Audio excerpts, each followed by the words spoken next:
설교를 또 주시더라고요. 헌신 그러면 우리가 이것을 사전에 찾아보면요. 몸을 바치다라는 뜻이죠. 몸을 드리다. 구약에서 보면 헌신이 오늘 읽은 본문 말고도 몇 구절 더 나와 있어요. 명시되어 있죠. 헌신이라고 이렇게 명시되어 있는 본문들이 있는데요. 신약에는 헌신이라는 단어가 명시되어 있지는 않습니다. 그래서 이 헌신의 의미를 우리가 구약에서부터 신약 전체 우리가 찾아보면 그래서 우리가 일반적으로 또 이렇게 우리가 몸을 바치고 우리 자신을 드리는 것이기 때문에 때로는 우리의 물질적인 헌신, 우리의 물질을 드릴 수도 있고 또 우리의 삶을 드릴 수 있단 말입니다. 그런 전통적인 해석 말고 오늘 진정한 참된 진짜 하나님이 원하시는 예수님과 같은 그 헌신을 하기 위해서 우리는 어떻게 해야 되는가? 그 헌신에 대한 의미에 대해서 여러분들에게 알길 원하는데요. 헌신을 우리가 제대로 하려면 하나님의 일에 대한 온전한 정의가 필요해요. 단순히 수고하고 섬기고 봉사하는 게 헌신인가?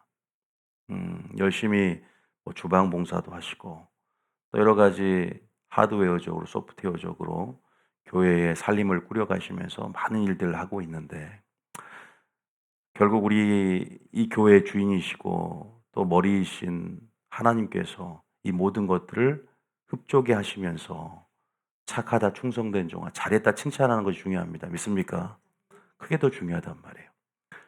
그런 부분 안에서 우리가 진정한 헌신의 의미에 대해서 하나님의 뜻과 하나가 되어서 그 의미들을 알아야 되기 때문에 제가 오늘 말씀드리는데요. 하나님의 일이 뭡니까? 하나님의 우리가 마르다 마리아 비유를 통해서 하나님이 누구를 먼저 칭찬했습니까? 마리아를 칭찬합니다. 우리 이 본문을 오늘 알기 때문에 자세하진 않지만요. 마리아는 말씀을 듣는 좋은 편을 먼저 택하며 신앙의 우선순위가 무엇인지, 헌신의 시작점이 무엇인지를 보여줬어요. 그런데 마르다는 어떻게 보면은 결과적으로 보면 헌신의 결과입니다. 듣기만 하여 자신을 속이는 자가 되지 말고 아까 기도처럼 실천하여서 믿음을 증명하고 사랑을 증명하고 마르다처럼 얼마나 그죠? 우리가 외관상으로 봤을 때 얼마나 하나님 일을 얼마나 바쁘게 또 정말로 멀티인 것 같아요. 부침개도 부치면서 또 이것도 저것도 하면서 누가 일 참 잘한다. 정말 교회 충성된 집사님이다. 교회 충성된 장로님이다. 교회 충성된 권사님이다 할 수 있어요. 예수님의 평가는 틀리다는 거예요. 어떤 신앙의 전제됨, 헌신의 시작점이 잘못됐다는 거예요. 진짜 헌신의 시작은 마리아지만 마리아도 부족한 거예요. 왜? 우리가 본문을 비교할 때 마리아를 칭찬했지만 좋은 편을 택했지만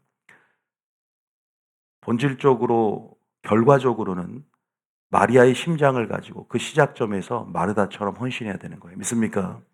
마리아의 그 심장, 주님의 심장, 말씀을 듣고 하나님의 뜻을 몰랐기 때문에 하나님의 뜻대로 행하지 못하는 거예요.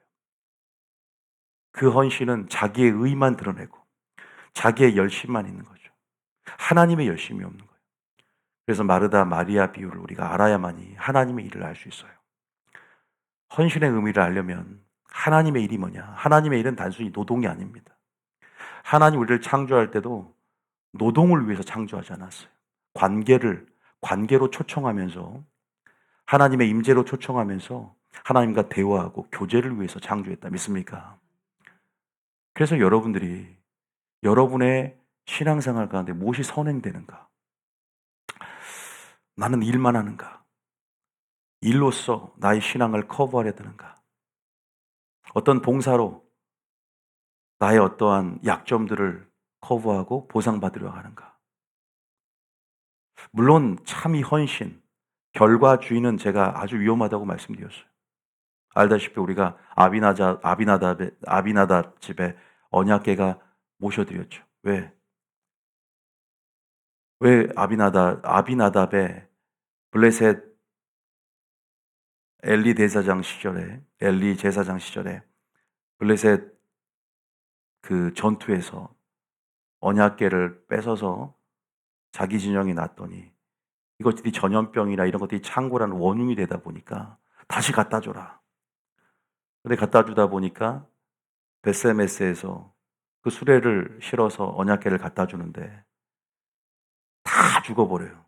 뭐 다 죽지는 않고 들여다본 사람이 죽으니까 이거 벌벌 떨면서 아비나다 집에 20년 이상을 모셔드립니다. 거기서 이제 다윗이 언약궤를 중심으로 그 하나님 임재를 사모했던 나의 삶의 중심은 언약궤다. 하나님의 임재다. 말씀이다. 예수님이다 고백했던 다윗이 언약궤를 다윗성에 안치하려고 그것을 여러분 가지고자 해요. 그러면서 새 수레에다가 우사와 아요가 블레셋 방식으로 싣고 옵니다. 하나님 앞에 그래도 헌수레도 아니에요. 좋은 수레를 만들어서 귀하게 이 수레를 싣고 오지만 그죠? 그건 어떻게 돼요? 소가 날뛰므로 그 언약궤가 흔들릴 때 언약궤를 붙잡았어요. 그런데 즉사해 버립니다. 잔치집이 제삿날이 돼 버리죠. 왜 그럴까요? 단순히 하나님은 결과가 중요한 게 아니라 하나님의 방식, 새수레가 아니라 어깨에 메고 또 하나님의 성물을 만질 수 있는 대상이 있습니다. 그런데 고앗 자손이 레이지파가 대사장도 아닌데 성물을 만졌던 것이 화근이 돼서 즉사해버리죠.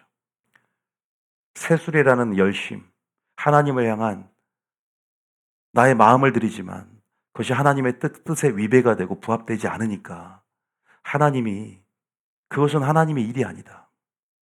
너희는 열심히 있지만 하나님의 뜻이 아니다. 하나님의 뜻대로 하는 것이 헌신이다. 믿습니까? 그래서 마리아가 하나님의 뜻을 배우고 하나님의 뜻을 이해하고 하나님의 뜻을 분별하고 하나님의 뜻을 정했을 때 결국 진정한 마르다와 같은 헌신을 할 수 있다. 믿습니까? 새수레도 아닙니다. 나답과 아비후처럼 하나님 명하지 않는 불을 담아다가 뭐로 가도 서울만 가면 된다는 것처럼 불만 붙이면 되지. 분향단에 불만 붙이면 되지가 아니에요. 절차와 방식, 하나님 나라의 질서, 하나님의 통치와 경영 방식에 우리가 익숙해져야 됩니다. 할렐루야.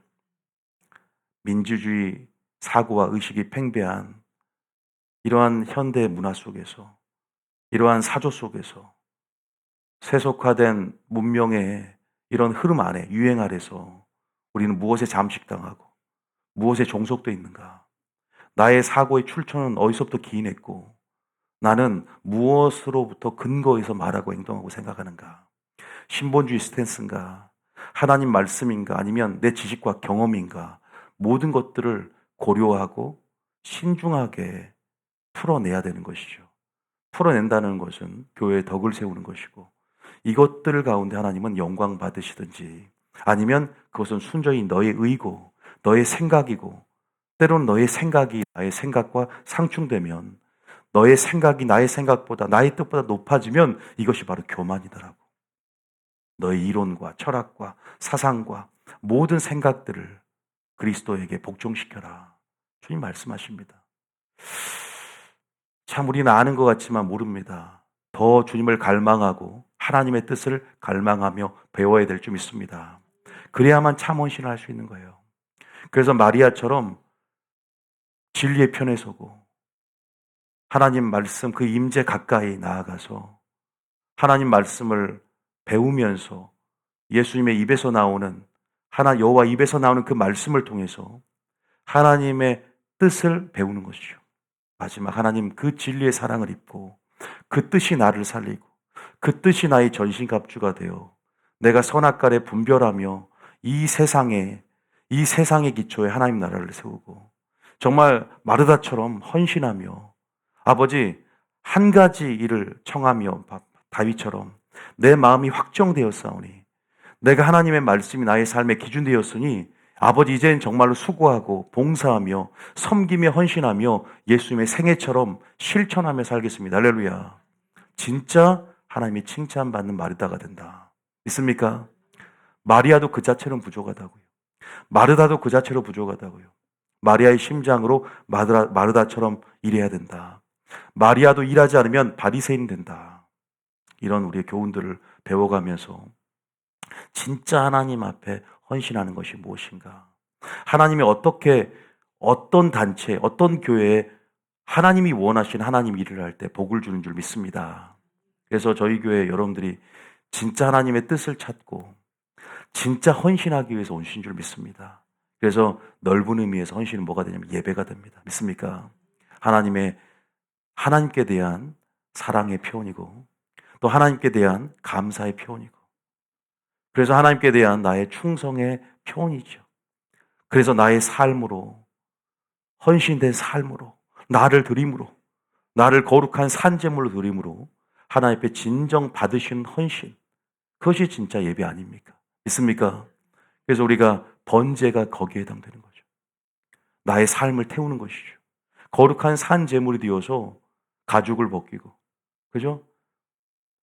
완전히 제단 앞에 하나님 앞에 흠양할 수 있도록 완전히 나를 태우는 것입니다.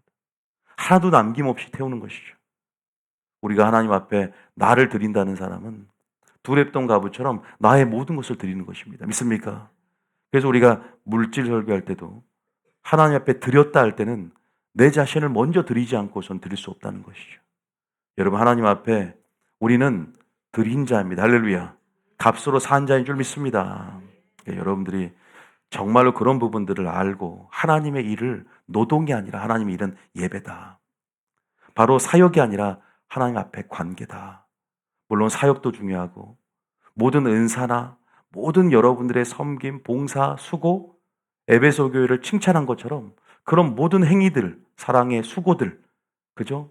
그런 모든 섬김들이 아름답고 귀하고 상급이 되지만 어떤 신앙의 존재, 신앙의 출발점, 헌신의 시작점 같이 마리아의 영성이 없다면 자칫 열심만 있는 우사와 아요처럼 열심만 있는 나답과 아비유처럼 될 수 있기 때문에 우리가 살피며 나아가시길 예수님 축복합니다. 이건 여러분들이 아실 겁니다. 그래서 오늘 이 본문 아시잖아요. 살벌합니다. 3,000명을 이웃과 친지, 동족 정말로 잔혹하게 살육해 버립니다.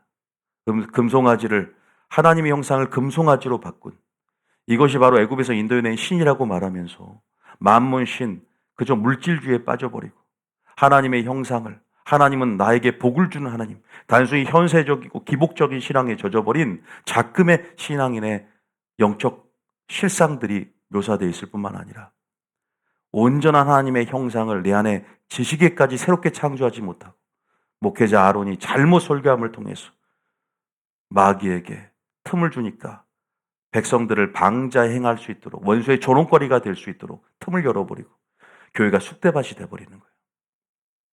모세는 십계명을 받고 있는 산꼭대기의 교회, 뉴비전 교회처럼 하나님의 말씀 그대로 하나님의 손수 돌판에 글을 쓰시면서 신적 위엄을 나타내면서 하나님 말씀을 받는 교회가 있는가 반면에 산 아래쪽에 아론과 같은 그런 음료화된 교회에서는 여전히 하나님의 형상을 왜곡시켜버리고 그렇게 마귀의 놀이터로 바꿔버린 작금의 상황 속에서 어떤 헌신이 있겠습니까? 어떤 헌신이 있겠습니까? 아까 하나님 일을 하려면 마리아 영성이 필요하다고 했는데 하나님의 뜻대로 행해야 된다고 했는데 어떤 헌신이 있겠습니까? 그래서 내려와 보니까 모세가 기가 막힌 겁니다. 그래서 그 본문이 바로 이 본문이에요. 아시지만 다시 한번 아까 25절부터 한번 본문을 보면서 오늘 잠깐 주의를 하고 한 두세 가지 원리를 얘기해 드리고 오늘 25절 알다시피 보세요. 교회에 틈이 벌어지면 원수의 조롱거리가 돼버립니다. 왜냐하면 사단은 여러분이 불법이나 죄를 지으며 틈이 벌어질 때는 하나님 앞에 참소를 한다고요. 욥을 참소하듯이 제가 불법의 틈이 있는데 내가 들어가서 질병을 주고 저주를 주고 물론 하나님이 주관하지만 합법적인 정당한 길이 열어진다고요. 그래서 죄를 짓는 것은 나의 행복을 위해서도 지어서는 안 되는 그러한 틈이죠. 25절 읽어보겠습니다. 다시 한번 읽어봅니다. 시작. 모세가 본즉 백성이 방자하니 이는 아론이 그들을 방자하게 하여 원수에게 조롱거리가 되게 하였습니다. 목회자가 중요하죠. 아론이라는 목사님이 참 중요해요. 성도들을 망하게 해버리고 소경 만들어 버리지 않습니까? 아론이 백성들을 기만하게 만들고 방자하게 만들고 한 번 구원은 영원한 구원이다라고 속이면서 비성경적인 교리, 가머리설로 성도들을 기만하게 만들어 버리잖아요. 두렵고 떨림 없이, 경외감 없이. 헌신은 이렇게 찬양 드리고 많은 것으로 결과주의로 하나님 헌신된 게 아닙니다. 헌신은 삶입니다. 믿습니까? 나 예배하는 삶 자체. 그 삶이 또 하나님 앞에 드려지는 그러한 하나님이 기뻐 받으시는 평소에 나의 영적 기조가 있어요. 예배자로서의 예배자적 삶. 예배자적인 삶이라고 그러죠. 그래서 우리의 말, 행동, 생각. 결국은 가만히 어제도 제가 새벽에 기도하면서 하나님이 받으시는 나는 사역인가? 사람들은 또 인정을 하고 칭찬을 하지만 과연 하나님께서 인정하는가? 이것이 신본주의 스탠스고. 우리 찬양, 우리의 헌신, 하나님 받으시는가? 하나님이 과연 받으시는가? 이게 더 중요한 본질적인 문제가 아닌가?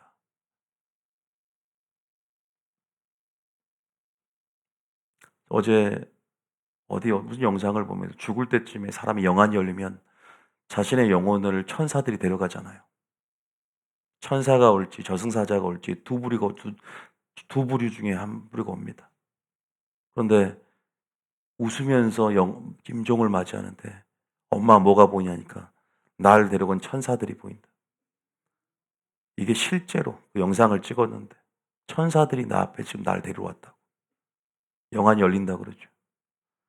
알다시피 부자 나사로 위에서 천사들이 데리러 오고 또 지옥 갈 사람 저승사자가 데리러 옵니다. 미국은 저승사자가 있을까 없을까요? 그 나라의 문화의 코드에 맞게 보이는 거예요.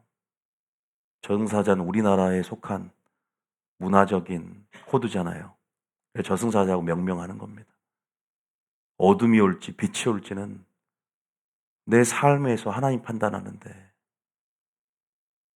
천국 갈 줄 알았던 목사님, 장로님, 권사님이 전부 지옥 가 있는 모습을 보면서 남현희 권사 관증을 들어보니까 전부 지옥 가 있는 모습. 왜 권사님이 지옥 가 있냐고. 왜 저 목사님이 지옥 가 있냐고. 그거 보면서 참 중요한 건 인생의 끝이 아닌가. 내가 목회를 해도 처음에 시작에 열심과 열정이 있어도 내가 마지막에 잘못되면 아무 의미가 없다는 거예요. 여러분 지옥 갈 천국 갈지 확신하세요? 여러분 헌신하는 거 물론 천국 가면 다 상급이 되겠지만 여러분이 지옥 가면 헌신한 거 아무 쓸데가 없는 것입니다. 그래서 제일 중요한 게 뭔지 아세요? 헌신보다 구원이에요. 본질적으로 따지면 구원받는 게 중요해요. 아무리 주의 이름으로 귀신을 쫓아내는 헌신을 하고 권능을 행하고 귀신을 쫓아냈어요. 헌신했죠. 내가 너를 모른다. 에베소 교회 보세요. 얼마나 칭찬 들어요. 에베소 교회 칭찬 들은 거 봐볼까요? 근데 버림받죠. 촛대를 옮겨버려요. 와, 무서워요. 에베소 2장 1절에, 2장 2절에 보면 보세요. 내가 내 행위와 수고와 내 인내를 알고 얼마나 칭찬됐습니까? 이 헌신에. 행위, 사랑의 수고, 믿음의 섬김, 소망의 인내, 악한 자를 용납하지 아니했고 사도라 하되 거짓된 것을 시험하여 드러낸 것, 자칭 사도라 하는 모든 선악을 분별하며 견디고 게으르지 아닌 것을 안되 첫사랑을 잃어버렸대. 우리가 구원론 알아야 됩니다. 구원의 길을 정확히 알고 하나님의 뜻대로 행하기 위해서 마리아처럼 말씀을 듣는 좋은 편, 그 임재로 들어가서 하나님의 뜻을 갈망해야 될 줄 믿습니다. 그게 헌신의 시작점이 아닌가. 사역을 하면서도 물론 담대함이 있지만 두렵고 떨림이 우리 가운데 있어야 될 줄 믿습니다. 여러분 이것은 겁을 주기 위한 것도 아닙니다. 하나님의 뜻이 무엇인지 제가 신본주의에 섰기 때문에 용기와 정의와 능력으로 충만해서 미가처럼 이스라엘의 죄와 야곱의 허물을 전할 수밖에 없는, 나는 다른 선지자와 틀리다. 미가는 그렇게 담대함으로 하나님의 허물을 목숨을 걸고 신본주의 스탠스로 전했잖아요. 그러한 용기와 정의와 능력이 필요하다. 믿습니까? 산 위에 꼭대기 교회가 있고 산 기슭에 아래에 아름과 같은 교회가 있습니다. 여러분 어떤 교회에서 어떠한 생수를 공급받으며 어떠한 말씀을 들으며 마지막 때를 준비하고 계십니까?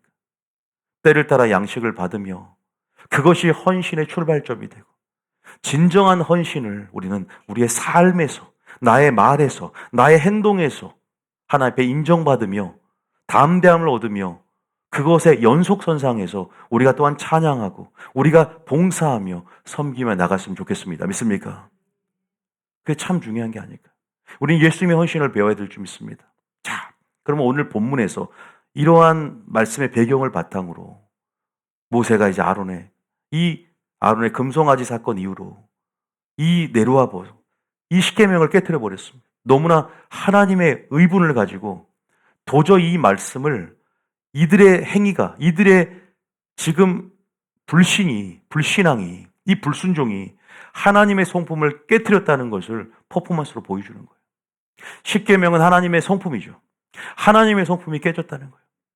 하나님의 이름으로 일컫는 백성들이 그 이름의 영광이 그들의 순종 여부에 의하여 결정되는데 그들이 불순종함으로 하나님의 이름이 땅에 떨어졌다는 거예요. 십계명이 무슨 의미가 있어요? 아무리 하나님께서 직접 돌판에 글을 쓰는 그러한 신성한 그러한 성물일지라도 그 신성한 돌판이 그냥 돌판일 뿐인 거예요. 우리가 순종할 때 그 말씀이 살아 역사한다. 믿습니까? 그 말씀은 항상 그대로 계시지만 우리가 순종할 때 그 말씀이 레마가 되고 능력이 되는 것이다. 믿습니까? 깨트리고 그러면서 내려와서 아직도 진정한 회개가 되지 않는 그들의 심령을, 부패한 심령을 본 거예요. 한 번 갖고 되겠습니까? 그래서 결단을 촉구합니다. 정말 여호와 편에 있는 사람, 정말 진리의 편에 있는 사람, 정말로 신본주의 스탠스로 무장된 사람 나오라고 해요. 누가 나오죠? 레위 지파가 나옵니다. 레인들이 나와요. 레인들은요, 이미 야곱의 아들이었던 레이는 이미 레이와 시므온의 사건을 아십니다.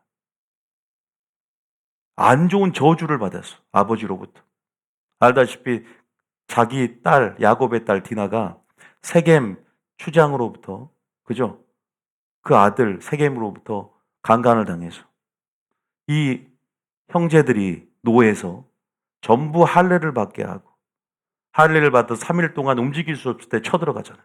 하나님의 신성한 할례라는 수단을 자신의 이익을 실현하는 욕망의 도구로 그렇게 변질시켜버리고 할례를 받아내놓고 쳐들어가는 그러한 얍삽한 그러한 전략으로 아버지로부터 왜?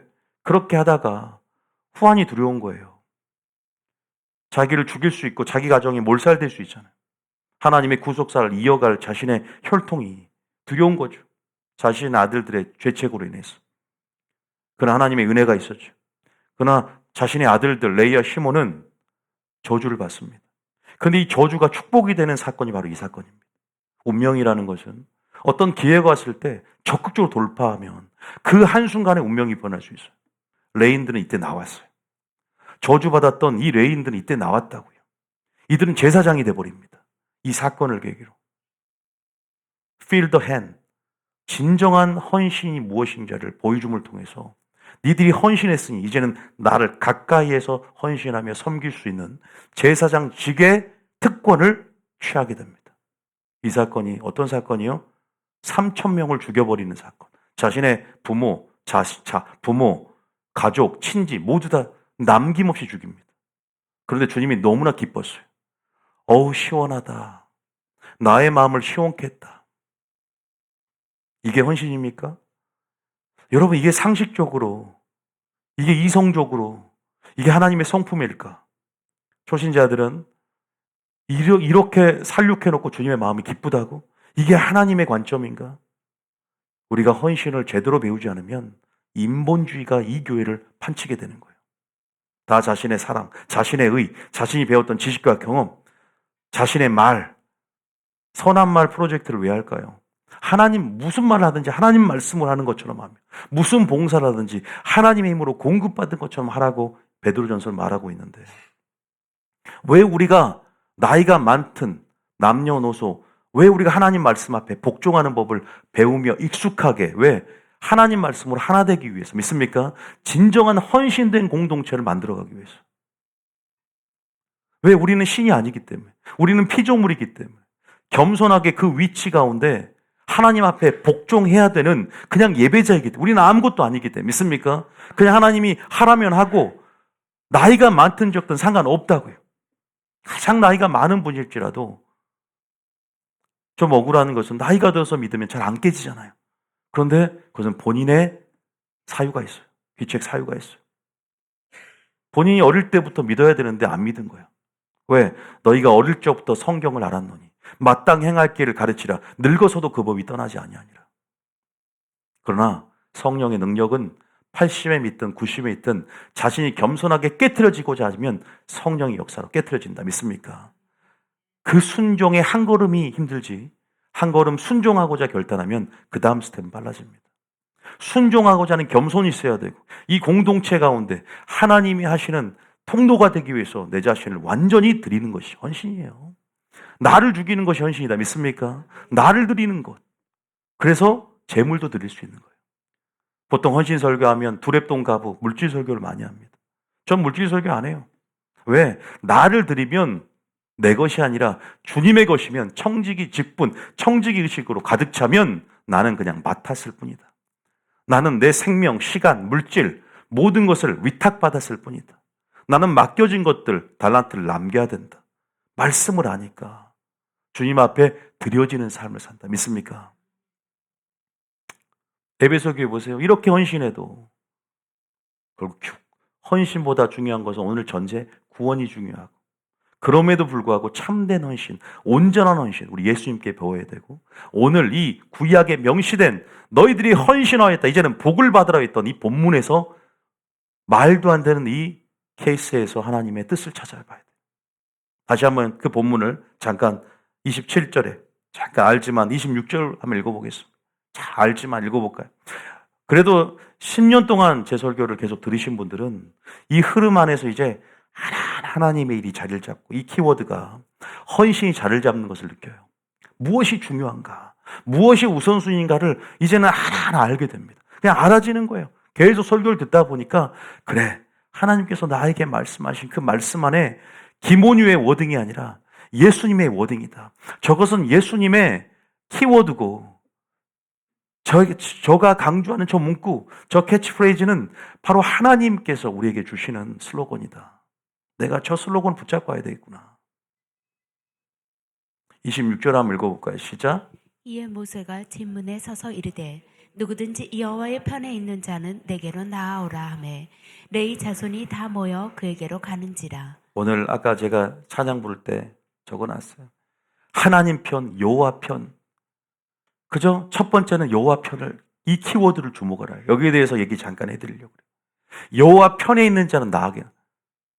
그러니까 여호와 편에 있다고는 하는, 제가 미리 말씀드리지만 하나님 편은 진리의 편이고요.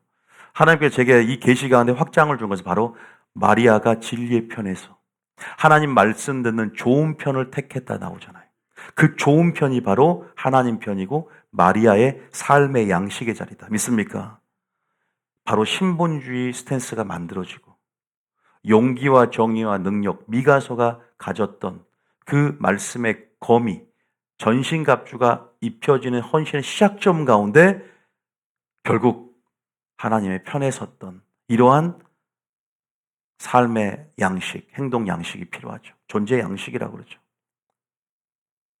그런 레위 자손들이 저주로 점철되었던 그들의 운명이 금송아지 사건 이후로 개척되는 순간이죠. 레위 자손들이 다 모여입니다. 그러면서 27절을 더 읽어볼까요? 시작. 모세가 그들에게 이르되 이스라엘의 하나님 여호와께서 이렇게 말씀하시기를 너희는 각각 허리에 칼을 차고 진 이문에서 저 문까지 왕래하며 각 사람이 그 형제를, 각 사람이 자기의 친구를, 각 사람이 자기의 이웃을 죽이라 하셨느니라. 부모와 형제와 친척과, 여러분 고향을 떠나라 했던 아브라함의 명령을 기억하십니까? 부모와 형제를 나보다 사랑하는 자는 결단코 내 제자가 될 수 없다. 부모를 사랑하지 말라는 것이 아닙니다. 자신의 가족과 친지를 돌보지 않으면 불신자보다 악하다고 했던 우리가 이 균형 안에서 하나님 우선순위를 말한 겁니다. 여러분들이 순종책 읽으면서 권위에 대한 복종에 대한 말을 들었을 거예요. 모든 권세는 하나님이 정한 바라고 오늘 이번에 읽었죠.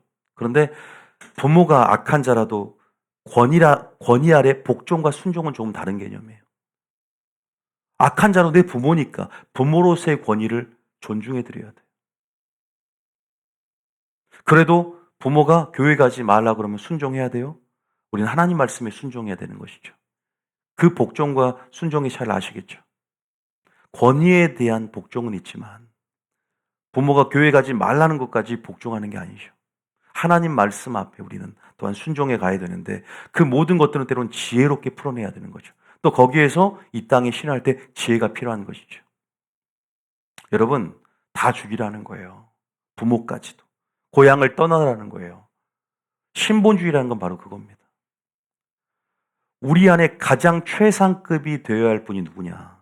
마음과 목숨과 뜻과 힘과 지혜를 다하여 왜 이렇게 이 수사 여구가 많아요? 왜 이렇게 최상급으로 하라는 거군요. 그러니까 가장 마음의 첫째 계명 그리고 최우선의 삶의 우선순위를 먼저 그의 나라와 의를 구하라는 것은 먼저 우리가 하나님의 나라 그리고 하나님 자신 우리의 삶의 자리에서 그렇게 창조된 자, 설계된 자, 하나님의 영광을 위해서 그것이 부모보다 우선한다는 것이죠. 여러분 형제보다 우선한다. 사랑하는 아내보다, 사랑하는 남편보다 우선한다는 거죠. 사랑에 눈이 멀면 다 변질되더라고요. 저는 그 배신을 많이 당해요. 조금 장년과 청년이 결이 틀려요. 청년들은 사랑의 눈을 멀면 신앙을 떠나는 애들이 많았어요. 그렇게 힘들게 알려주고 키워놨더니 사랑 때문에 변절하고 사랑 찾아 떠나가는 청년들이 많았어요. 제가 지금까지 사역해본 장년들은 좀 다른 문제야. 이미 사랑은 이미 끝났나 모르겠는데 다른 문제야. 돈 때문에 조금 틀려요. 결이. 정말 테스트가 옵니다, 여러분들. 정말로 죽도록 충성하라. 그런데 죽도록 충성은 목사님께 충성이 아니에요. 여러분 저는 한정시켜 드릴까요? 막 위임된 권세에 충성하니까 좀 알레르기 반응이 옵니까? 제가 언제 저의 모든 말에 그럴 필요도 없어요. 그냥 교회 정책과 설정해 드릴게요. 그게 좀 알레르기 반응이 오고 나는 그 권위 도무지 나는 인정 못 하겠다. 그러면 제가 저의 다른 말 들을 필요 없어요. 제가 여러분과 함께 살아가는 것도 아니기 때문에. 그러나 교회 안에 어떤 정책이라든가 질서, 흐름과 방향성 여기에 충성해 주시고 여기에 복종해 주시길 나는 부탁드리지. 다른 거 저한테 뭐 해달란 말도 안 합니다. 걱정하지 마시고. 그런 것까지는 저는 바라지도 않아요. 왜냐하면 하나님 나라에 위임된 권세와 이런 질서 체계를 이해를 못하는 아직 어린 신앙도 있기 때문에 그럼에도 불구하고 가르쳐 준다면 그 정도로 일단 설정을 1단계부터 해야 되지 않는가. 여러분 참 많은 걸 느껴요. 주님의 테스트가 있습니다. 정말 그런 테스트들이 와요. 그런데 이 신본주의 스탠스로 무장하니까 하나님의 뜻이 최우선인 거예요. 그래서 두 번째는 하나님의 뜻이 최우선이야. 나의 뜻이 아니야. 나의 감정이 아니야. 무엇에 근거하여 믿음을 발휘하고 무엇이 나의 모두가 유기적으로 연계되어 있는데요. 그냥 죽이라니까 죽이는 거야. 근데 죽이라는 게 아닙니다. 하나님께서 이러한 구약의 상황 설정은 그 당시 콘텍스트 안에서 하나님의 경륜을 드러낼 만한 또 그러한 부분에서 신정론 가운데 하나님을 악하다 할 수 없는 거예요.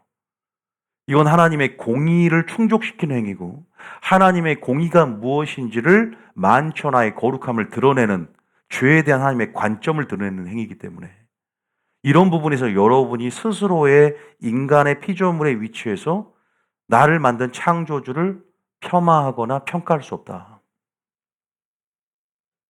토기가 토기쟁이에게 왜 나를 만들었냐 힐문할 수 없듯이 우리가 그러한 우리의 위치에서 하나님의 말씀을 삿대질하고 또 내 생각의 잣대로 평가한다는 것은 비판한다는 것은 그건 하나님 입장에서 어불성설이고 그것은 교만이고 교만에 극치고 이것은 죄악이 됩니다.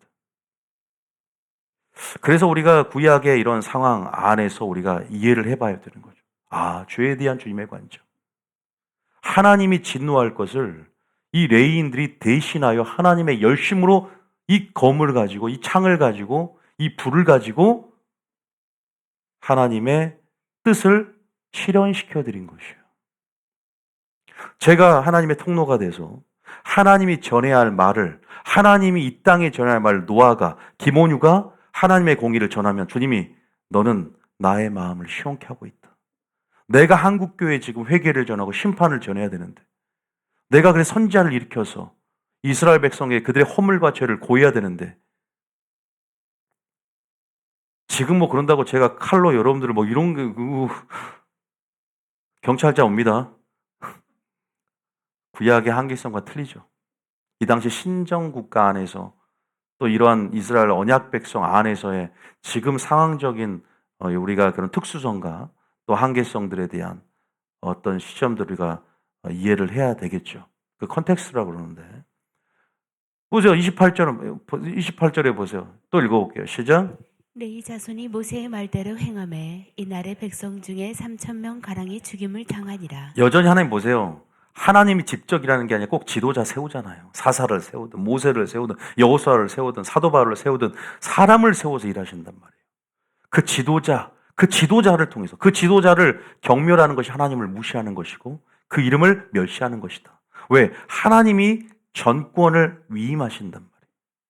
그러나 여러분들은 스스로 그 지도자가 하나님으로부터 왔는지 기름 부었는지를 스스로 판단해야 돼요.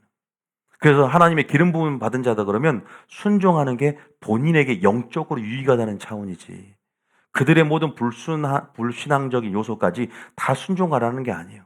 부모가 교회 가지 말라는데 뭐 그렇게 여러분 교회 안 갈 겁니까? 그럼에도 불구하고 다 허물이 있다는 것. 그 허물을 덮어줄 수 있어야 된다는 것. 노아의 하체를 뒷걸음치며 덮어줬던 그 아들들이 축복을 받고 그 허물을 그대로 고했던 가나안이 저주를 받았던 것처럼 엘리사 대머리여 조롱했던 어린아이가 청년들 40 그 청년들을 암콤이 나와서 다 찢어 죽여버렸던 것은 바로 이제 막 엘리의 아예 겉옷을 입고 사역을 위해서 나가는데 니까짓 게 뭔 사역을 하냐 그러면서 조롱하면서 엘리사를 바로 조롱했을 때 왜? 하나님의 구속사가 사람을 통해 역사하고 사람에게 손을 두고 선한 일에 일하는 친백성을 통해서 자신의 선한 일을 드러내는 하나님의 통치와 경영 방식으로 인해서 이 교회를 온전히 이해야만이 공동체성을 이해하는 거예요. 그래서 우리가 허물이 있고 연약한 교회지만 그래도 머리가 예수님이다. 믿습니까? 우리는 완성되어져 가는 개념이죠. 목회자도 마찬가지죠.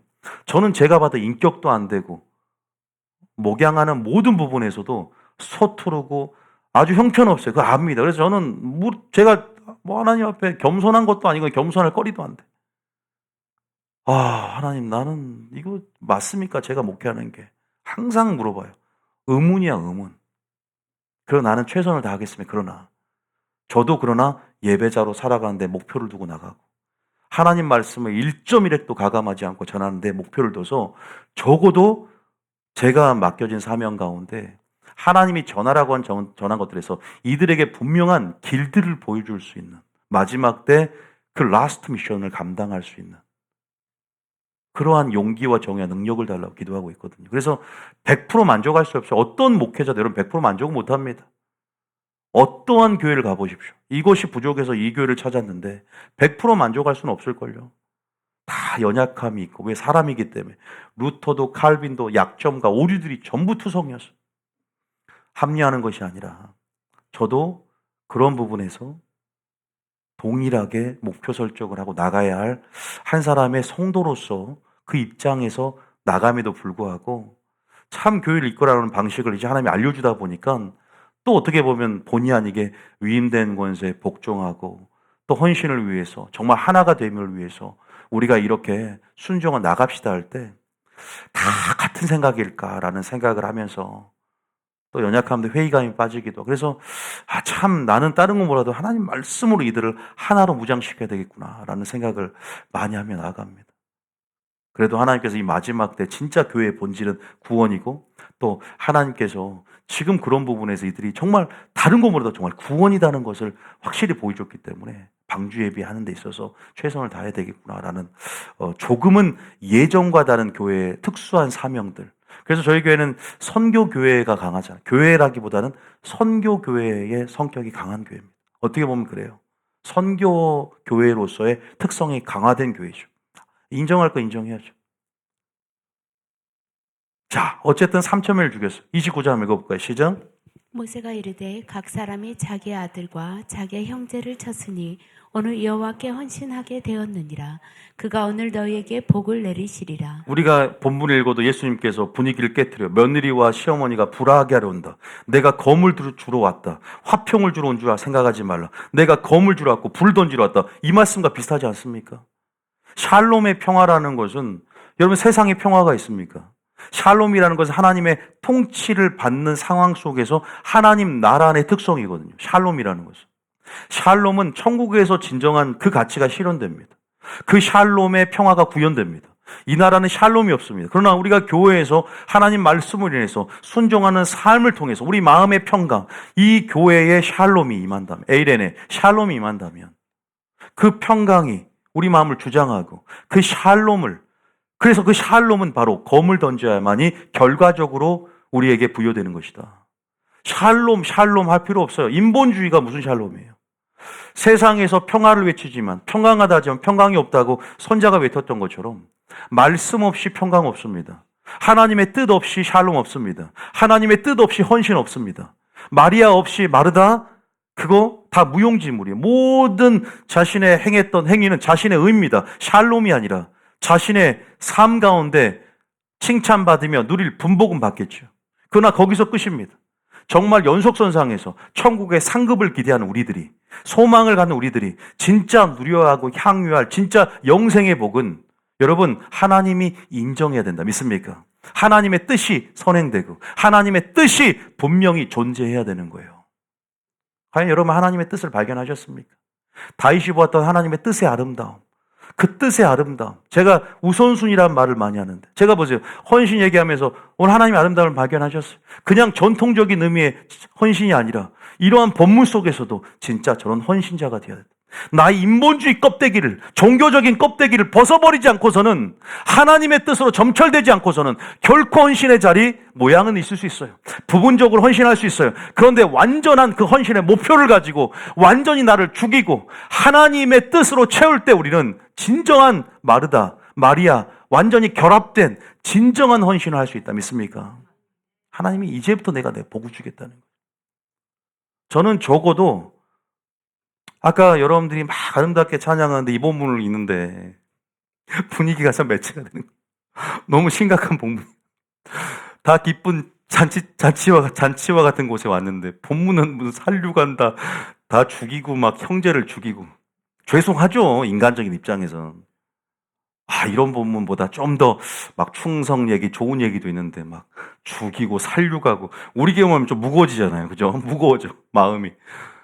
나라도 어수선한데 지금 무거워져 마음이. 그런데 하나님이 이럴수록 지금 하나님이, 예수님이 여기 설교한다 그러면 교회에 엎어요. 왜 그런 예언적인 퍼포먼스를 보이냐? 지금 이 교회에 마귀의 놀이터가 되어버린 이 종교화된 이 교회에 하나님이 그 상을, 환전하는 그 상을, 비둘기 파는 그 상을, 모든 상인들을 교회가 장사하는 소굴로 보이더냐? 영성운동이 장산치가 돼버리고 교회가 종교놀이터가 돼버리고 마귀의 놀이터가 돼버린 이 불법의 온상제가 돼버린 이 교회를 정화시키고자 하는 하나님의 열심이 레이지파처럼, 하나님의 열심이 비느하스처럼, 범죄한 가늠한 그 비느하스가 창을 들고 시므리와 고스비의 배를 꿰뚫었을 때 나의 질투하심으로 그가 질투하여 하나님의 열심으로 그가 나의 노를, 공의를 충족시켜줌을 통해서 이제 영원한 복을 줄 것이다 그랬잖아요. 할렐루야. 구약에서만 해당되는 게 아니라 나는 하나님이 오늘 설교를 잘하면 오냐 고맙다 할 것 같아요. 나 대신 전해줘서. 하나님께서, 그래서 저는 사역을 하나님께 맡깁니다. 평가는 여러분이 하는 게 아니라 신본주의 스탠스를 갖고, 여러분이 신본주의 사례 같다면 이런 얘기할 거예요.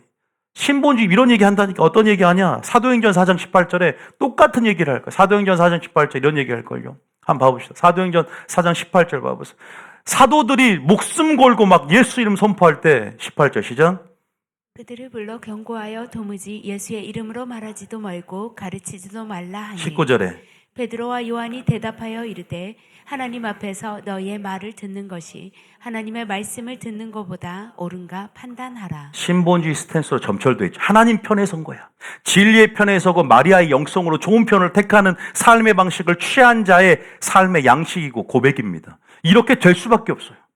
뉴비전교회 다니면 나중에 이렇게 변한다고요. 변해요. 왜? 진리에 익숙하고 하나님의 편에서 뜻으로 무장하잖아요. 그럼 사상이 바뀌고 세계관이 바뀌고 이데올로기가 바뀌어요.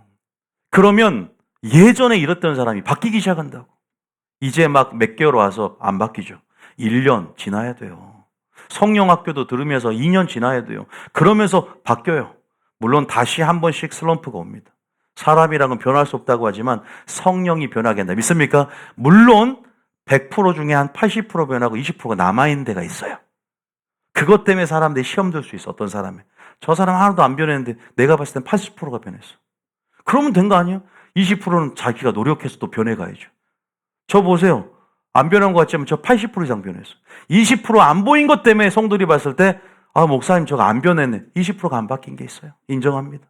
더 변하려고 노력하는 중심 있는 사람이 발전 가능성이 있다. 믿습니까? 저는 그걸 더 크게 보려고 그래요. 이 사람이 남들이 왜 이렇게 안 바뀌었지? 셀장에 왜 이래 그러면 그래도 예전보다 바뀐 게 있으면 그걸 크게 봐야죠. 할렐루야. 그걸 크게 봐줘야 돼요. 왜? 다 노력해 가고 있잖아요.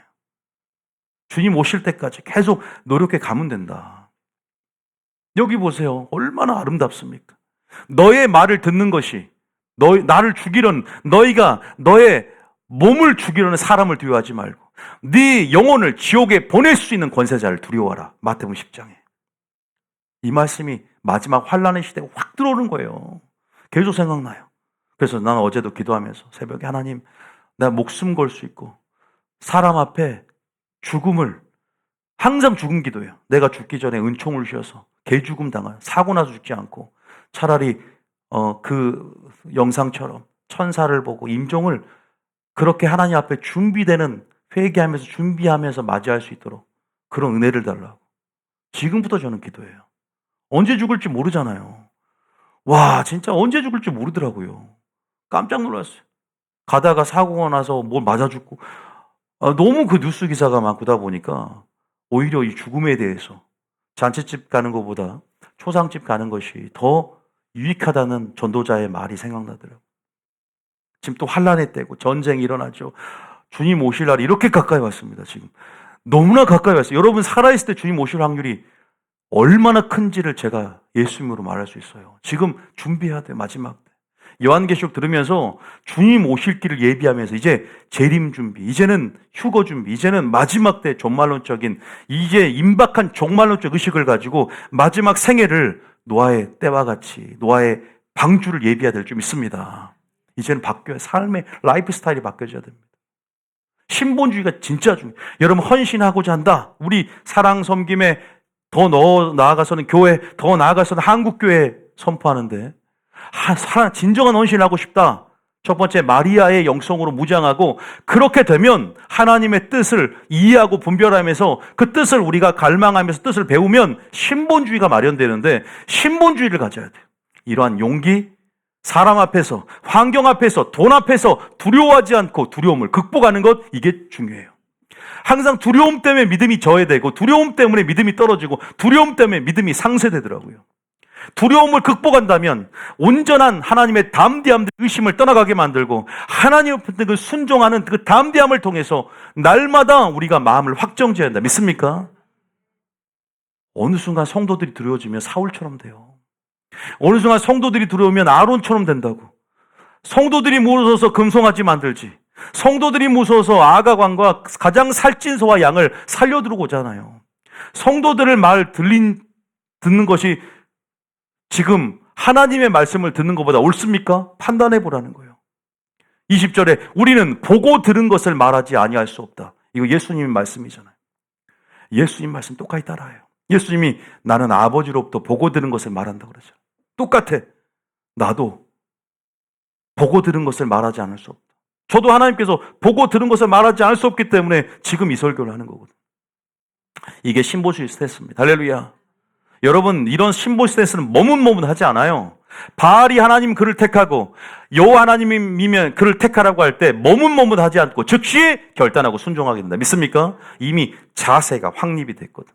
이미 스탠스가 정해졌어요. 이미 진영 노선이 정해졌다고요. 이미 진영 노선이 정해졌다고요. 마지막 때 진영과 어떤 전선에 설 것이냐가 중요해요. 여러분, 지금 하나님이 원하시는 신본주의는 온전히 하나님 나라를 이해해야 된다. 온전히 하나님 나라를 이해해야 된다. 할렐루야.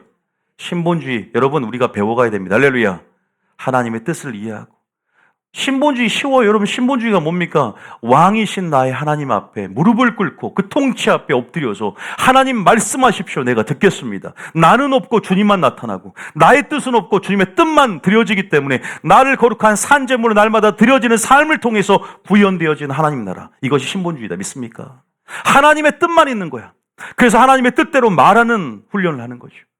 원망, 시비, 다툼, 노여움, 수군수군, 이 사람의 입술을 보면, 이 사람의 말을 보면 예수님이 말씀하시는 것 같고, 이 근거가 철저히 성경적이에요. 사랑이 묻어나고, 사랑이 있는데 공의가 있어. 공의만 있는 게 아니라 사랑이 있어. 삶으로 공의와 사랑을, 십자가의 생애를 산다는 것은 사랑만 있는 게 아니야. 공의와 사랑이 만나는 그 크로스된 지점이 바로 십자가이기 때문에 십자가를 살아간다는 것은 공의를 충족시키는 삶이야. 할렐루야.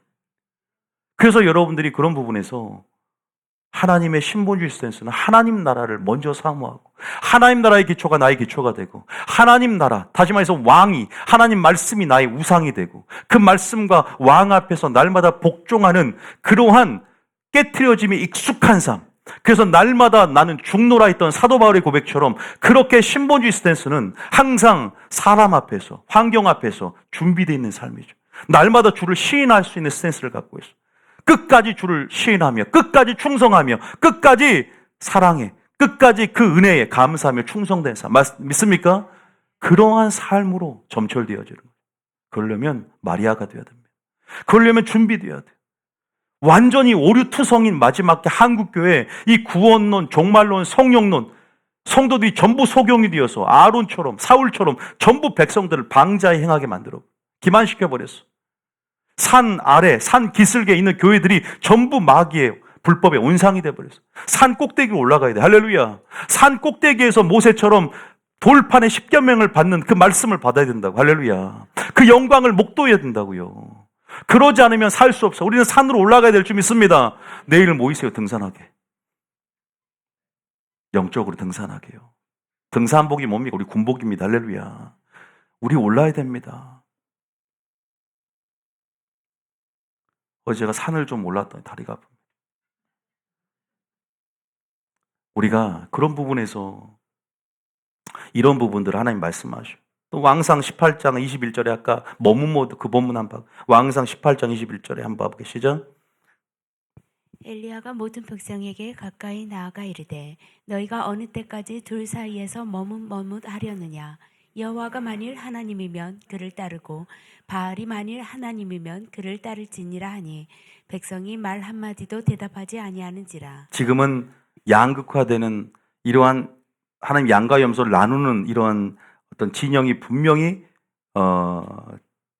분리가 되는 그러한 작금의 종말론적인 상황이라는 걸 여러분 아셔야 됩니다.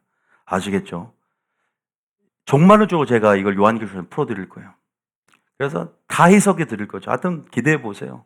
제가 작금의 이러한 탄핵 정부부터 시작해 전부 다 해석을 해드릴 테니까 이게 어떤 상황이 다 해석해 드릴 테니까 한번 하나님이 저에게 계시해 준 것이 있어요. 아주 하나님 위로부터 저에게 빛을 비춰줌을 통해서 여러분들이 내가 종말론 할 때 열어드릴 테니까 꼭 신청해서 꼭 들어보시라고. 아시겠죠? 근데 그 진영, 이 전선을 어디에 설 것이냐? 진영과 전선 어디에 설 것이냐? 잘 줄을 서야 됩니다. 머뭇머뭇해서는 안 돼. 지금은 머뭇머뭇해서 안 돼. 그러면 신본주의 딱 되면은 바로 용기가 발현되겠죠. 그죠? 근데 이 용기라는 것은요, 항상 검이 준비되어 있는 사람들이, 말씀의 검이. 비나스처럼 창이 준비되어 있어요. 불을 던질 수 있는 불이 내 속에 있어요. 나닷갑의 그 불 말고 성령의 불이. 믿습니까? 던질 준비가 되어 있어야 돼. 할렐루야. 찌를 준비가 되어 있어야 돼요. 꿰뚫을 준비가 되어 있어야 돼. 할렐루야. 스탠바이가 돼야 돼. 5분 대기조처럼. 그게 굉장히 중요하거든요. 그 준비가 되어 있는가?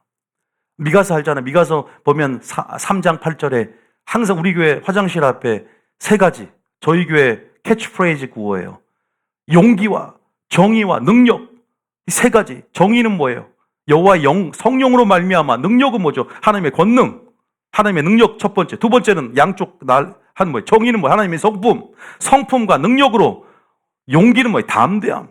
사람 앞을 두려워하지 말고, 환경을 두려워하지 말고, 재물을 두려워하지 말고, 과감하게 이스라엘의 죄와 야곱의 허물을 보일 수 있는 그런 선지자적인 영성, 선지자적인 메신저가 된다. 할렐루야. 이것이 신본주의 스탠스로 마리아처럼 기다렸어요. 위로부터 능력이 임하기까지 기다렸다고요. 먼저 발걸음 이동하지 않아요. 위로부터 능력이 임하기까지 기다림의 영성이야. 인내해야 돼. 왜? 내 힘으로 전쟁에 승리할 수 없기 때문에 하나님 앞에 머무는 거야. 할렐루야. 그리고 임재 안에 거기가 피난처임을 알고 그 밀실에서 주님과 친교, 하나님의 친밀함 속에 하나님을 아는 것으로 계속 하나님으로부터 의와 사랑과 지혜를 받는 거죠. 믿습니까? 그러한 지금 밀실이 바로 누비주행교회가 될 줄 믿습니다. 영적 충전소가 되어야 되는 거예요. 내 힘으로 갔다가 내 의로 나만 마귀에게 유린당해요. 그러다가 마귀의 밥이 된다고. 전신갑주는 하나도 없는데 틈만 잔뜩 노출돼서 마귀에게 밥이 될 수 있어요. 그래서 우리는 위로부터 성령 임하기까지 기다리라. 그래서 권능을 받고, 그죠? 능력으로 충만해야 돼. 그 다음에 정의로 하나님의 성품, 미시파트, 제다카, 디카요신의 정의로 충만해져야 돼. 하나님을 아는 것으로 충만해져야 돼. 하나님의 성품을 입어야 돼. 하나님의 친밀함 속에서 이것이 마리아가 취했던 좋은 편을 택했던 여호와 편에 서서 누구든지 여호와 편에 나오라. 그 여호와의 편이라는 걸 봐도 뉴비전 교회 또 여호와의 산 꼭대기요 예수님 자신인 줄 믿습니다. 지금 우리는 준비되고 있다는 거예요. 뭘 위해서? 신본주의 스탠스. 내가 사람을 기쁘게 하라. 그럼 그리스도의 종이 아니니라. 하나님을 먼저 기쁘시게 할 수 있는, 믿습니까? 여러분의 삶을, 첫째 계명을 나의 삶의 최우선으로 둘 수 있는 하나님의 사랑이 있어야 이웃사랑도 있는 것이다. 믿습니까? 하나님을 배워야 진짜 사랑할 수 있는 것이다. 하나님의 아가페로서 헤세드의 그 사랑을 실현할 수 있는 자가 되라. 그럼 내 생각을 죽여라. 내 뜻을 죽여라. 내 지식을 죽여라. 권위와 질서에 익숙해져라. 하나님 나라에 익숙해져라. 무엇에 익숙해질 것인가? 무엇이 가장 나의 삶과 익숙할 것인가? 세속으로 더 깊게 들어갈수록 배운 것은 세속적인 손자병법, 세속적인 지식과 경험, 초등학문의 영향력이 하나님 나라의 가치를 구현하지 못하게 만든다. 직분의식, 어떻게 하면 권사님 될까, 장로님 될까? 직분의식, 나의 자아실현의 장으로서 종교화된 이 자리 가운데 감투 쓰는 것들, 여러분 이게 중요합니까? 구원과 상관이 있습니까? 물론 어떤 의미에서는 좋지만 어떤 사람에게는 안정될 수 있어요. 그런 자리들이. 그래서 나중에 우리 교회도 세울 수 있어요. 그럼에도 불구하고 지금 하나님께서 이 교회를 통해서 드러내고자 하는 하나님의 여정 안에서의 저를 통해서 주시는 이런 어떤 조직 보세요. 얼마나 단순합니까? 제가 조직을 왜 간소화하냐? 왜 초대교회처럼 오늘날 기성교단의 흐름과 왜 제가 좀 반해서 소신 있는 목회를 하려고 하냐? 왜 줄이려고 하냐? 여러분들을 살리려고 하는 거예요. 성도들이 돈에 대한 관심을 갖게 되면 돈으로 일하지 나중에 믿음으로 일할 것 같습니까? 누비전께 돈이 얼마가 있어. 그러면 그 돈 가지고 다 리더들이 계산하면서 믿음 발휘 안 돼요. 심판은 제가 받을 테니까 여러분들은 믿고 가보십시오. 할렐루야. 우리 소통을 하에 나가곤 있지만 여러분들 우리가 그런 부분에서 저도 철저히 음성을 듣고 하나하나 지금 나가곤 있는데 하나님께서 10주년을 맞아서 저에게 계속 또 다르게 말씀하시는 것이 있어요. 하나님께서 또 다른 여정을 지금 또 다른 프로세스 가운데 하나님의 구속사 가운데 또 진행시킬 일들이 있기 때문에 이제는 또 다른 해가 바뀌었구나. 또 다른 세일이 나타나겠구나. 이제는 또 2단계로 진입했구나라는 걸 딱 온단 말이에요. 그럼 여러분 준비해 가야 됩니다. 할렐루야. 우리가 지금 밀물썰물이 있었어요. 그래서 선교교회 성격이 강하지만 진짜 나는 기도원 300명사 같은 헌신된 그러한 자들이 일어났으면 좋겠다라는 생각이 듭니다. 여러분들이 나의 힘이 되고 물론 하나님이 이 사도 바울의 고백처럼 너희들이 나의 기업이요 면류관이라고 고백했던 것처럼 때로는 사도 바울이 사도 바울 된 것은 협력과 조력자들이 있었기 때문이거든요. 어떻게 보면 사람이 또 사람을 통해 역사한다면 목회자의 힘이 되는 것은 성도들이라는 생각이 들어요. 그래서 성도들이 헌신되어지고 한마음 한뜻이 되어지고 목회자가 전했던 방향성, 하나님이 전하였던 그 가치와 하나 될 때 그것처럼 행복하고 어떤 그런 성취감으로 기쁜 적이 없어요. 정말로 그래요. 그래서 이런 어떤 또 기쁨이 희열들이 많이 또 있는데 어쨌든 제가 말씀드리고 싶은 것은 신본주의 스탠스로 나아갈 때 아까 너희 말을 듣는 것보다 하나님 말씀을 듣는 것이 옳지 않느냐. 너희 말 듣는 것이 옳은가 한번 생각해 말하는 거예요. 그리고 나는 능력과 정의와 용기로 충만해져서 이제는 하나님이 전하라고 한 것들, 하나님이 하라고 한 것들, 지금 김원희 목사는 창과 검과 불을 가지고 있어요. 여러분들도 준비될 때 언제든지 세일 모임을 하든 언제든지 어떤 세상의 영역에서 주님을 전하든 주님의 공의를 전하고 주님의 사랑을 동시에 전하면서 하나님의 공의와 사랑을 충족시켜야 된다. 믿습니까? 하나님의 분노를, 하나님의 진노를, 하나님의 열심을 여러분들이 대신 전할 수 있어야 될 줄 믿습니다. 그래서 비느하스가 바로 민수기 25장에 동일하게 이렇게 했어요. 25장 보면 11절에 보면 보세요. 읽어보세요. 시작. 제사장 아론의 손자 엘레아셀의 아들 비느하스가 내 질투심으로 질투하여 이스라엘 자손 중에서 내 노를 돌이켜서 내 질투심으로 그들을 소멸하지 않게 하였도다. 비느하스가 창을 들고 그냥 족장들을 찔러 죽여버렸어요. 진노를 멈췄어요. 하나님께서. 왜? 하나님의 공의가 충족됐다. 동일한 사건이에요.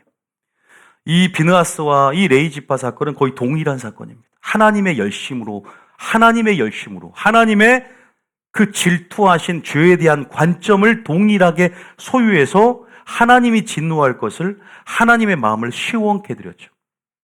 따라하면 하나님을 기쁘시게 하는 삶.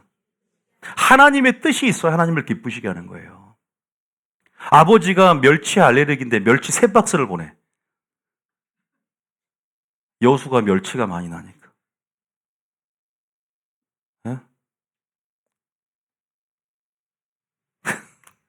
갑자기 생각이 났는데 시간이 가니까 생략해야 될 것 같아요. 재미있는 예화인데 아쉽지만 다음에 하고 어쨌든 하나님을 기쁘시게 하는 삶 한 구절을 봐볼게요. 하나님을 기쁘시게 하는 삶 2구절. 자, 잠언 25장 13절 두 구절만 읽게. 잠언 25장 13절 시작. 충성된 사자는 그를 보낸 이에게 마치 추수하는 날에 얼음 냉수 같아서 능히 그 주인의 마음을 시원하게 하느니라. 이런 자가 되시게 했으면 축복합니다. 시원하게 해주세요. 하나님을 시원하다. 주님은 공의가 충족될 때 시원해요. 죄에 대한 동일한 관점을 가지고 내가 할 말 네가 해줘서 고맙다 이럴 때 시원함. 나하고 말을 똑같이 하네. 저도 그러더라고. 이게 우리 교회 방향성대로 똑같이 기도하고 그러면 마음이 시원하고 좀 좋아요. 내가 없어도 되겠다. 나 대신 좀 해줘도 되겠다. 이런 마음이 들어요. 정말 그래요.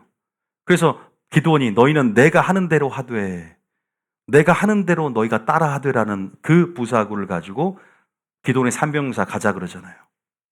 그게 앵무새가 되라는 게 아니에요. 하나님 나라 안에서 동일한 가치를 실현하고 한 마음과 한 뜻이 되었을 때 비로소 하나님 일이 시작되거든요. 믿습니까? 그런 의미에서 바라봐야지. 누가 목회자를 우상을 만들어 요새 세상에 제가 지금 공산주의를 배격하고 공산주의 지금 이건 머리가 아픈데. 예? 우리나라 공산화 전략, 세계 공산화 전략 여기에 대해서 우리가 종말론적 관점으로 눈을 열고 이것들에 대해서 어떻게 저항하고 어떤 식으로 우리가 균형 안에서 전선과 진영을 갖춰야 되는가. 우리나라가 반국가와 자유민주주의 체제 가운데 그런 지금 싸움이 일어나는 체제전쟁 속에서 여러분들이 그런 부분 안에서 이제 보수와 진영의 논리가 아니라 반국가, 반국가주의, 그죠? 체제 전환을 꾀하는 혁명 세력들에 대한 눈이 열어줘야 돼요, 나중에는 이제. 거기에 대해서 제가 팩트로 체크하지, 나는 막 보수가 이러니까 진보가 이러니까 이런 얘기 안 합니다, 저는요. 팩트 체크해서 제가 여러분들에게 좀 눈을 띄울 얘기가 좀 있어요. 성경적인 관점에서. 아마 여러분들이 이런 논리들은 못 들어봤을 거예요. 정말로 하니까 정치에 문의하였던 제가, 정치가 아니라 이거는 영적 관점에서 하나님께 눈을 여시는 게 있더라고요. 여러분들 이런 부분에서 우리가 지금 어떤 스탠스로 가야 되느냐, 먼해서는 안 돼. 철저히 신본주의, 하나님 나라 같이 성경적인 세계관, 교회 중심, 말씀 중심, 이 안에서, 이 영역에서 생각해 볼 수 있어야 돼요. 믿습니까? 교회 존폐, 국가의 존폐 위시에서 교회 존폐 위기가 온다면 우리는 어떠한 스탠스로 대항하며 저항하며 하나님의 방식이 뭔가를 지혜롭게 뱀처럼 지혜롭게 일할 때가 지금의 때다. 지금은 교회의 목회자들의 그 사역이 완전히 전통적인 그런 생태계가 붕괴됐기 때문에 새로운 가이드라인 안에서 새로운 유형의 교회, 지금은 그러한 마지막 때를 준비하는 그러한 노아의 때처럼 교회의 그런 모습, 그 양태, 그 모습을 우리가 이해하면서 여러분이 접근해야 돼요. 그런다고 해서 진리를 타협하는 게 아니에요. 진리는 보존되고 사수되지만 나타나는 방식 안에서 늘 역동성 있게 유연하게 대처하면서 뱀처럼 지혜롭게 나갈 수 있는 것이 마지막 때 교회다. 지금 온라인으로 하이브리드 처치가 온라인도 넘어오면서 온라인 사역을 또 어떻게 풀어낼 것인가에 대해서 성도들의 하나님의 니즈들을 채워주고 그렇게 해서 끌고 가야 돼요. 근데 그것이 진리 안에서 얼마나 접목이 돼서 풀어내느냐는 굉장히 지혜가 필요한 부분이에요. 믿습니까? 지금 온라인 시대예요. 어쨌든 주인의 마음을 시원하게 하는 하나님의 뜻을 소유함을 통해서 시원하게 하는 저와 여러분이 되어야 될 줄 믿습니다. 마지막 에베소 5장 10절. 에베소 5장 10절. 시작. 주를 기쁘시게 할 것이 무엇인가 시험하여 보라. 여기까지. 주를 기쁘시게 할 것이 무엇인가 시험하여 보라. 다시 말해서 오늘 얼마나 인격적으로 하나님을 기쁘시게 했는가. 하나님의 열심을 가지고 열심을 했고 하나님의 그 진노하심을 그대로 하나님의 용기와 하나님의 진노와 하나님의 정의, 하나님의 용기로 충만해져서 그대로 창과 검과 불을 던질 수 있는 그 신본주의 스탠스, 늘 진리의 편 마리아의 그 자리에서 준비됐더니 뉴비전교 안에서 그 임재 안에서 예수님의 그 발치에 앉아 여호와 입에서 나오는 그 말씀을 따라 사는 법을 배우며 전략적으로 섬김의 시작점 가운데 준비됐더니 신본주의 스탠스, 신본주의적 자세가 마련되더라 이 말이에요. 그래서 어떠한 순간에 골리앗이 나타나서 환란을 줄 때도, 어떠한 순간에 팥죽 한 그릇에 유혹을 줄 때도 그 유혹과 환란 가운데 완벽하게 승리할 수 있는 자가 될 줄 믿습니다. 그래서 여러분들이 하나님의 뜻, 무슨 말을 하려거든 하나님 말씀을 하는 것처럼 하며 단순히 하나님의 일을 사람 일로 바꿨던 베드로처럼 주여 죽지 마옵소서, 그 일이 주께 미치지 아니합니다. 넌 하나님의 일을 사람 일로 바꾸려고 하느냐? 하나님의 뜻을 모르니까, 하나님의 마음을 모르니까, 하나님의 사역과 하나님 나라를 이해 못하니까 인본주의를 말했던 마귀의 일로, 자기의 일로 전락시켜버렸던 베드로의 그러한 어리석음을 반복하지 않고 하나님의 뜻으로 무장해서 하나님의 뜻이면 하나님의 뜻대로 말하고 하나님 뜻대로 행할 수 있는 삶의 자리에서 진정한 예배자로부터 헌신이 시작됨을 믿으시길 바랍니다. 그러한 예배자가 되시기 예수님 축복합니다. 하나님을 기쁘시게 하는 삶으로 날마다 나가기 위해서 정말로 믿음의 사람, 그래서 우리는 항상 보이지 않지만 영적 갑주를 입고 하나님을 아는 곳으로 친밀함 산 꼭대기에 올라가서 검을 준비하고 잘 날성검이에요. 공의와 사랑의 날성검, 그 창을 준비하고 늘 죄악에 대한 주님의 관점으로 그 죄를 제거하고 죄의 오류를 제거하며 개혁의 정신으로 하나님의 나라가 구현되고 하나님의 뜻이 흥황할 수 있도록 우리는 하나님의 선한 일에 되는 통로가 되어야 될 줄 믿습니다. 그렇다 하나님의 기뻐할 줄 믿습니다. 그런 의미에서 우리가 한 마음과 한 뜻이 되고자 우리가 구호 외치고 마치겠습니다. 구호 준비 야 여호와를 위하여 여호와의 칼이여 누비전 승리하는 누비전 용사 화이팅! 찬양 틀어주십시오.